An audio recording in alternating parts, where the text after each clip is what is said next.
кандайсыңар? Карлык деген ырды жаттадыңарбы?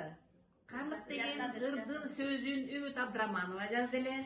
Онун болсо Роза Иманалиева жараткан. Анан ошол ырды бүгүн репетиция кылып, ырдап, мынакей маэстро бизге коштоп берет, Кубаныч Шысыналиев.